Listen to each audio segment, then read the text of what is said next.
Existe solo un error en esta obra esencial de álgebra.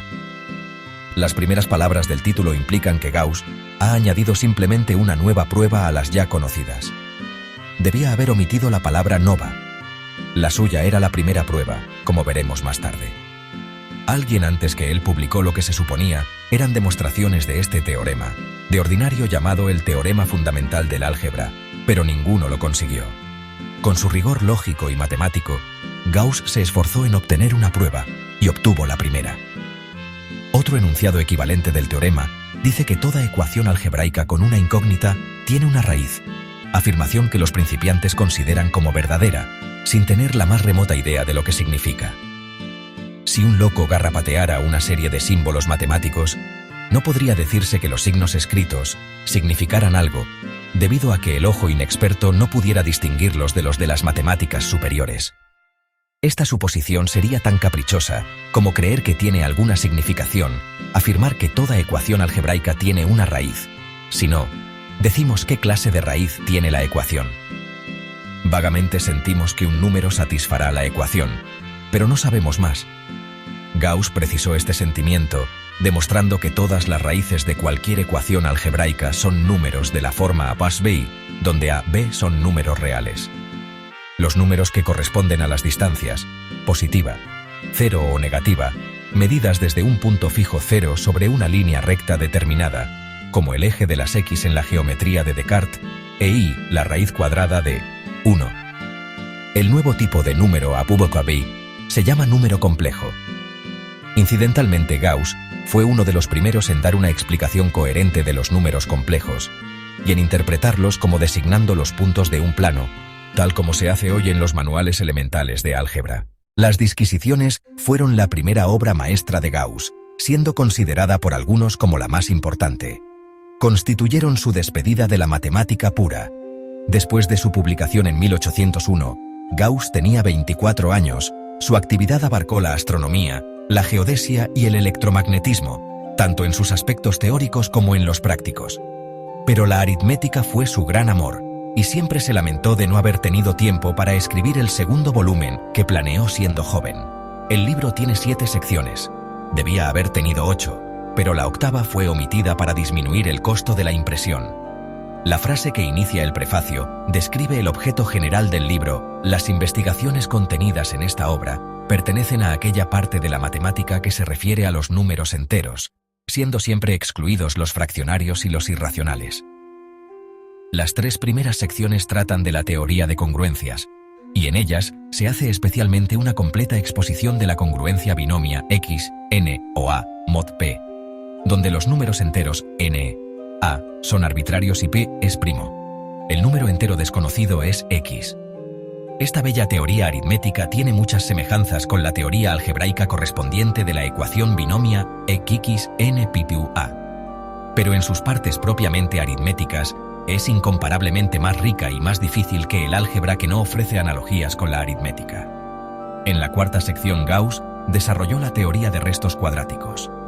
Aquí se encuentra la primera demostración publicada de la ley de reciprocidad cuadrática.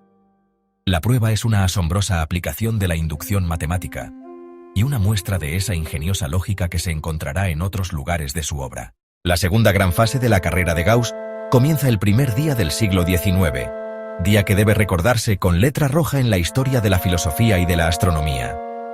Giuseppe Piazzi, de Palermo, en el primer día del siglo XIX, observó lo que al principio consideró erróneamente como un pequeño cometa que se acercaba al Sol, pero que luego fue reconocido como un nuevo planeta, más tarde llamado Ceres, el primero del enjambre de planetas menores en la actualidad conocidos.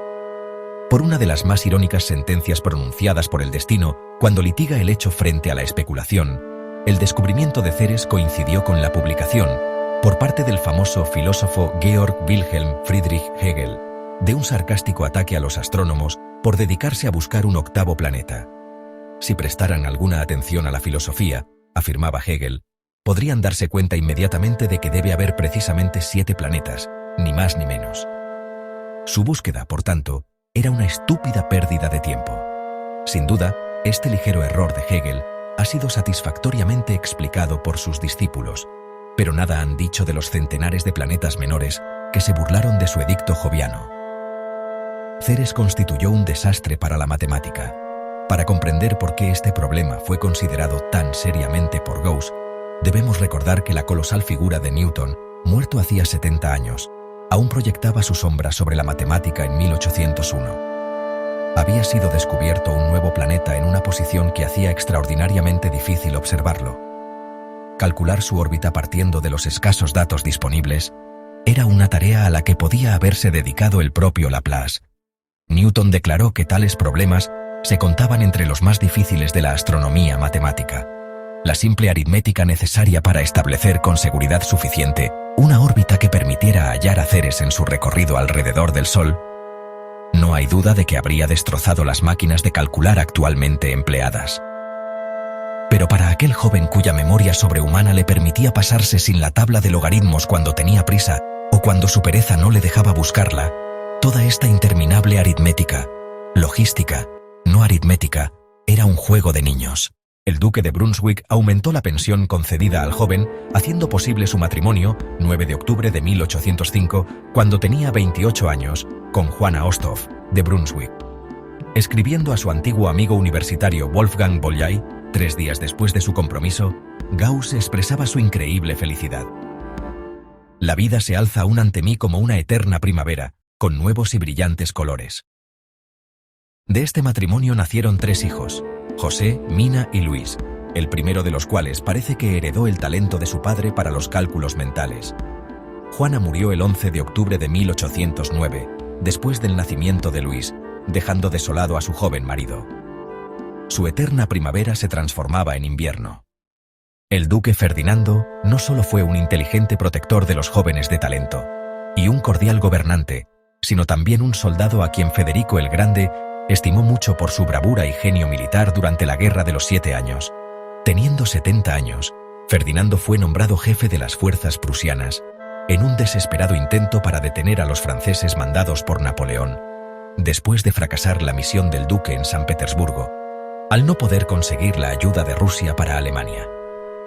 Gauss vivía en Brunswick en aquella época, y su casa se alzaba en la calle principal. Una mañana de los últimos meses de otoño, vio pasar ante sus balcones una ambulancia que se alejaba. En ella yacía el duque moribundo para huir a Altona.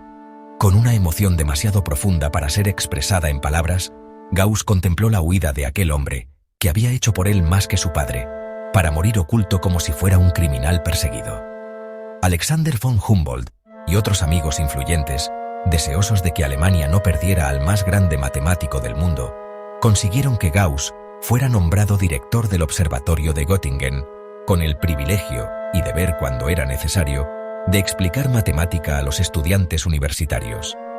No hay duda de que Gauss hubiera podido obtener una cátedra de matemática, pero prefirió el observatorio, que le ofrecía mejores perspectivas para la investigación ininterrumpida. Aunque sería demasiado fuerte decir que Gauss odiaba la enseñanza, la instrucción de los estudiantes comunes no le producía placer alguno, y tan solo cuando algún gran matemático buscaba sus enseñanzas, Gauss, sentado alrededor de una mesa con sus discípulos, revelaba los secretos de sus métodos en sus lecciones perfectamente preparadas. Pero tales incentivos eran por desgracia raros, y la mayor parte de los jóvenes que consumían el tiempo impagable de Gauss hubieran podido dedicarse mejor a cualquier otra cosa que no fuera la matemática. Escribiendo en 1810 a su íntimo amigo el astrónomo y matemático Friedrich Wilhelm Bessel, Gauss dice: «Este invierno estoy dando 2 cursos de conferencias a 3 estudiantes, de los cuales uno está regularmente preparado, el otro menos que regularmente, y el tercero carece de preparación y capacidad. Tales son las cargas de una cátedra de matemática».